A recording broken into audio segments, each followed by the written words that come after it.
बच्चों में ACL tear common नहीं है बट हो सकता है, स्पेशली आज के डेट में जब स्पोर्ट्स इंजरीज का इतना इम्पोर्टेंस बढ़ गया है। तो फुटबॉल रिलेटेड इंजरीज या क्रिकेट खेलते हुए इंजरीज या लॉन्ग जंप करते हुए इंजरीज होना कोई अनकॉमन चीज़ नहीं है। बट बच्चों में एसीएल टीयर होने के बाद जो ट्रीटमेंट ऑप्शन है, इसमें बहुत बड़ा डायलेमा है कि कौन सा ट्रीटमेंट ऑप्शन सही है और कौन सा कब दिया जा सकता है।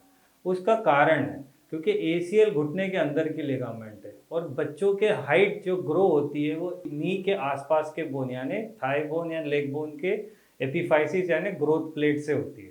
अगर ये ग्रोथ प्लेट को हम एसीएल रिकंस्ट्रक्ट करते समय इंजरी हो जाए या डैमेज हो जाए तो बच्चे के उस लेग के ग्रोथ में प्रॉब्लम आ सकती है, जिससे पैर का टेढ़ा हो सकता है या पैर शॉर्ट हो सकता है। इसीलिए बच्चों में या पीडियाट्रिक एज ग्रुप में एसीएल टीयर के ट्रीटमेंट में बहुत ज़्यादा कन्फ्यूजन है। अगर हम एसीएल ट्रीटमेंट नहीं करते तो भी प्रॉब्लम है। उसमें ये होता है कि बच्चा स्पोर्ट्स खेलने वापस नहीं जा सकता। बार बार जैसे जैसे बच्चा कभी भागेगा दौड़ेगा तो बच्चे का घुटना निकलने का डर रहता है, उससे और कार्टिलेज डैमेज हो सकता है या मेनिस्कल डैमेज हो सकता है। बच्चा स्पोर्ट्स नहीं खेलेगा तो बच्चे को अंदर से अपने आप में एक डिसेबिलिटी फील हो सकती है।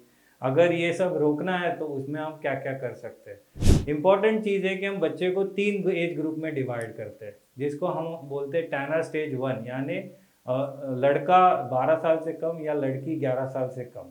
इस एज ग्रुप में हो सके तो एसीएल रिकंस्ट्रक्शन अवॉइड करें। अगर एसीएल रिकंस्ट्रक्शन करना पड़े तो ऑल इनसाइड एसीएल यानी जहाँ ग्रोथ प्लेट है उसको बिना डैमेज करे उसके नीचे टनल बना के एसीएल रिकंस्ट्रक्ट करें और सिर्फ हैमस्ट्रिंग ग्राफ्ट यूज करें इस कंडीशन में। अगर अवॉइड करते हैं तो हमारा एक वीडियो है जिसमें हम non surgical methods of ACL rehabilitation का बनाया हुआ है, प्लीज़ वो वीडियो फॉलो करें और उस तरीके से एक्सरसाइज करिए। अगर बच्चा इस एज में है और उसको स्पोर्ट्स खेलना है तो उसको फंक्शनल ब्रेसिंग के साथ यानी स्पेशलाइज्ड ब्रेसेस बना के आप स्पोर्ट्स में भेजें ताकि बच्चा खेलते समय लचक कम से कम महसूस करे और अपना स्पोर्ट्स या अपना गेम इम्प्रूव करे।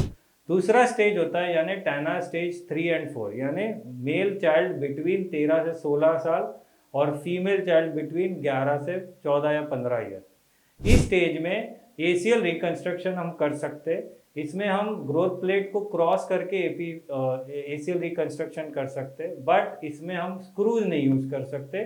टेक्निक ऑल इनसाइड ही होनी चाहिए यानी लूप यूज करके और बटन के सहारे, जिसमें ग्रोथ प्लेट को कम से कम डैमेज हो और ग्रोथ एसीएल ग्राफ्ट फिक्सेशन ठीक हो। ये टेक्निक इस एज के लिए अप्रोप्रिएट है।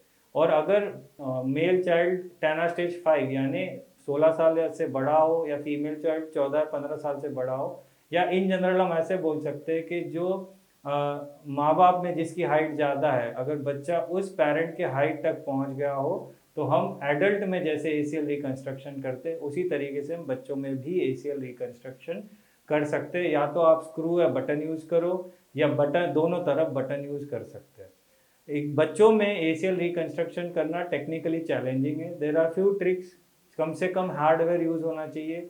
ग्रोथ प्लेट के अंदर स्पेशली कोई बोन प्लग या हार्डवेयर नहीं होना चाहिए। सिंथेटिक लिगामेंट यानी फाइबर टेप या इंटरनल ब्रेस बच्चों में यूज नहीं करना चाहिए। जितना भी हो सके बच्चों में ग्रोथ प्लेट को प्रिजर्व करें, एक ही बार ड्रिल में काम करें और एक्सरे गाइडेंस के अंडर आप बच्चों में टनल बनाएं ताकि ग्रोथ प्लेट को डैमेज ना हो। अगर आपके बच्चे को एसीएल रिलेटेड कोई इंजरी हो तो प्लीज़ आप मेरे से संपर्क करें और आगे आपके बच्चे के मैनेजमेंट में आपको हेल्प होगी, इसलिए आप आके मिलिए।